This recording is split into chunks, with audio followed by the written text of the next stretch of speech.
Well, good morning, everybody. It has been a while since I have done a video. I have been so busy lately, I have practically forgotten to come back and do these once in a while, and for that I apologize. But today, let's focus on a couple of things. Number one, if you're catching this video for the first time, follow me on Twitter at Chapodong. I am a contributor and a coach for the DFS Army, and in the description below, you will find a link. And if you use the promo code WIN, 3 letters, WIN, WIN, you will unlock a free 7-day trial to come inside, check us out, get all access, VIP treatment, the whole bit. You'll see our Slack channel, our tools, our spreadsheets. You'll see everything. Jump on in, give us a shot for 7 days. I think that when the amount of content hits you in the face, like a dog that just stuck his head out the car window on a highway, I think that you're going to be overwhelmed with the value that we bring on a daily basis in the DFS Army. So, and this is just one way that we go about doing it. I will put out YouTube videos on occasion. I need to get back to it. Today I'm going to focus a little bit more on small slates. We get a lot of requests and stuff for that. We do a lot of the main slate stuff, and yes, small slates do change when you go from, say, 15 games down to 3. Those 3 games might not have even been targeted on the main slate stuff, and so that leaves a whole void of content that we at the DFS Army are working to fill up. If you are a DFS blogger, contact me on Twitter via DM or something. We want to hear from you. If you want to become a blogger, we have members blogs inside the Army. Start putting your stuff out there. Cover those small slates. That's a ticket into maybe becoming a coach and contributor on your own. That's how the rest of us got involved with DFS Army. None of us have fancy, resumes and whatnot that we submitted. So at any rate, let's dig in a little bit to the smaller slate stuff. The first thing I do is I go to a lineups page, whether it's ours on site or whether it's Grinders or some of the other RotoWire, RotoWorld, whatever type places. I'm looking for the 7:30 starts. Sometimes those hit the express slate. We're going to see 1 game, 2 games, maybe 3. And then on the late night slate, we'll see the 9 o'clock or 10 o'clock, 1, 2, 3. It may be a 2-game slate, after hours, late night, 10 games only. So how do you break these apart?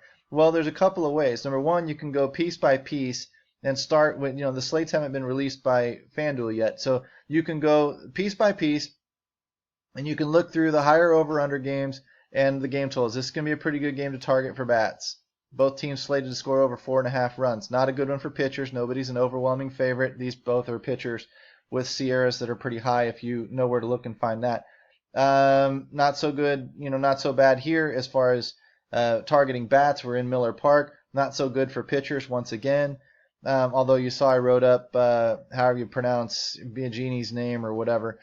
Jordan Zimmerman, not terrible. He's a big underdog to McCullers. McCullers is a stud on this slate if you're not using Kershaw. The -217, high strikeout potential. Should make fair work of this game. This might be the pitcher I would start with. Scroll down here. Covey's a target. Corbin, not so good. Urena, Hahn. Is it just me, or does this always look like urethra to you? My God. It always confuses me. Makes me feel like a 6th grader. Kershaw, of course, is the big gun on the late slate.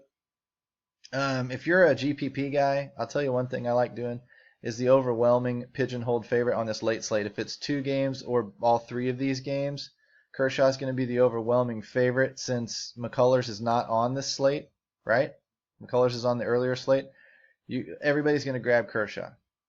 So if you want to take the chance and you want to stack against him, which nobody will be doing, and you don't need to do this in small leagues and cash games and crap like that. You don't need to take that kind of risk. If you can find a GPP or find a qualifier that is 25 people and only pays the winner, or find a 100-man league that pays 25 to 1 to the top prize, or something even bigger than that, which you don't find very often on the late slates, but occasionally you do. If you can find something that's really going to pay you off to go for the gusto and grab the bull by the balls, stack against Kershaw. You go looking into the splits here, which Cardinals hit lefties well, which Cardinals might have some BVP, which Cardinals are hitting in the top of the order, and whatnot. Look at these salaries. Holy crap. That's the dumbest thing I've ever seen. God, you could load up 4 or 5 of these bats, and if they touch him up for 5 or 6, you might be sitting pretty in a league, and you might be able to get some big bats somewhere else. I did not notice these salaries. This is insane. This begs people to take part in stacking against Kershaw. So it won't be as popular as it normally would be if they were relatively normally priced.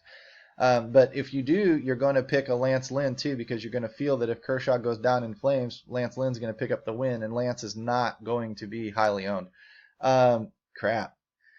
One-offs here are fair for any of the late slates. But if we go back to the Express slate and take a look, man, that sidetracked me.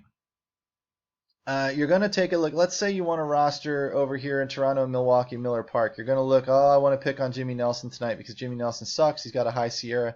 What I do is I click versus right, and I let that come up. And versus right-handers, I go for 1 week numbers. I want to find the hot bats in this offense. I don't give a crap about anybody that's not getting on base and that isn't hitting for some power.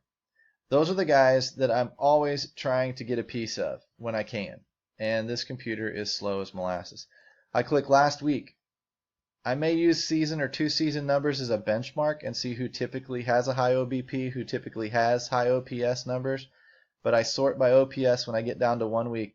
And Cecil Inning, of course, separated shoulder on that home run swing, whatever. But Bautista's running good, so Bautista's a good bat. 600 OBP. I know it's only a 13 at-bat sample, but 7 for 13 with 2 doubles and a dong, that speaks.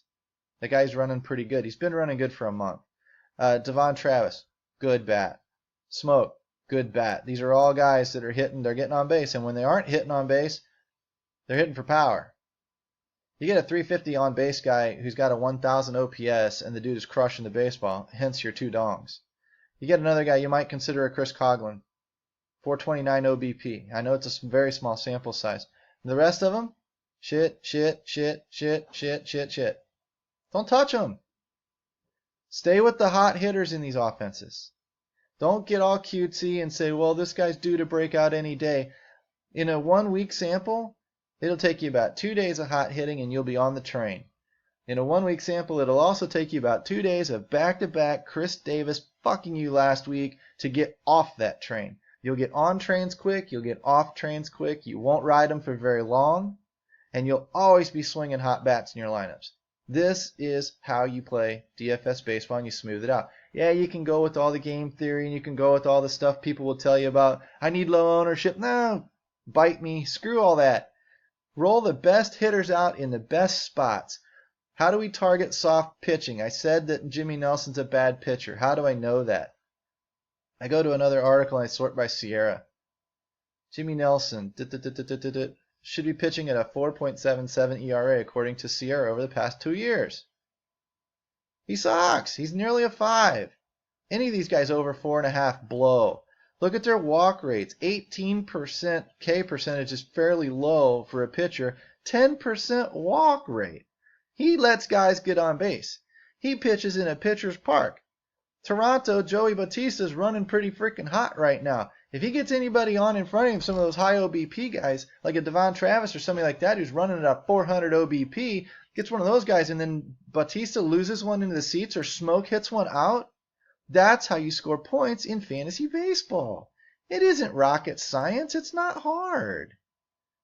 Just pick the soft pitchers against the good bats, go into the lineups and pick the bats that are running hot, and you have yourself the best situation possible. If you do that all day long, you want to practice, start on small slates. Run McCullers out there if you don't want to run Kershaw in that later slate. Run McCullers out there. Run some Toronto bats, the hot ones. Run some Milwaukee bats. This guy's a rookie, man. Run some hot bats in Milwaukee's offense out there. Run some, hot Houston bats out there against Jordan Zimmerman, who has the tendency to implode this year. Run down here to Arizona. These guys are chalk. If I can get this up here in the next couple of minutes, Dylan Covey is a frickin' target tonight. He's in Chase Field, which is the Coors of the desert, which is the home run hitting paradise with a roof on it, just like the other places. You run him up against right-handed bats because that's what we're facing is a right-handed pitcher. And you kick on to the OPS numbers and you start looking for samples. Chris Herman, if he gets a start tonight, 2,300 OPS. Jesus Christ. 1,000 is elite. He's got a 1,000 ISO. The dude's seeing the ball well. He's running hot. If he's not hurt and he makes a starting lineup, stick him in there. Jake Lamb, 6 for 13, double, triple, 3 home runs, 9 RBIs. That's some fantasy freaking gold. He only struck out twice. Seeing the ball well. 630 OBP. That's stupid against this handedness. A 2,000 ops again. Stupid. This is your auto third baseman tonight. You're not going to find numbers like this. He's right. He's white hot. Descalzo, if he gets the start. This is a small sample size, but I always see that guy doing something. David Peralta, 6 for 12. That's a 500 OBP with a couple of walks in there. Pushes him over 500. Stack, stack, stack. Done. 3 bats. Get out of the lineup. Goldschmidt, you're going to pay a premium for him. Stack yourself, put some Owings, some Peralta, some Lamb around Goldschmidt. Get exposure to Goldschmidt if he has a big game. You got all these guys running over 1,000 ops. Hot bats and bad pitcher. Hot bats, bad pitcher. That's why the run total's a 6. Roster them. Load them up. I would do 2 or 3 of these guys, and then if I can on the same slate, run a couple of Toronto guys and a couple of Astros and be done. Lock that lineup up, go throw it in some 10 and 20-man leagues, maybe a 100-man league, and print your cash and go home. Build your bankroll that way. If you want to do a little bit more stacking heavy, enter 100-man leagues and then enter small GPPs. But on these small slates, you will kill small leagues doing it this way. 10-man, 20-man, you'll crush them. The mix-up slates work the same, and we'll talk about mix-up slates another day. But I promised you 15 minutes of talking, 15 minutes of good stuff every once in a while. This is normally a VIP-only video. Once again, give me a like, subscribe to my channel, give me a thumbs up, whatever the hell you want to do. Follow that link in the description. Get your free trial to the DFS Army. Let's talk in these Slack channels. Let's talk on these articles. Let's go to Twitter, follow each other, interact, ask questions, bounce back and forth. Let's learn the game of DFS from the DFS Army, the guys that are willing to teach you. We don't give you lineups. We don't give a shit about lineup sellers. They all suck. Learn to build your own. Take some pride in your work. Win on your own. We'll see you later.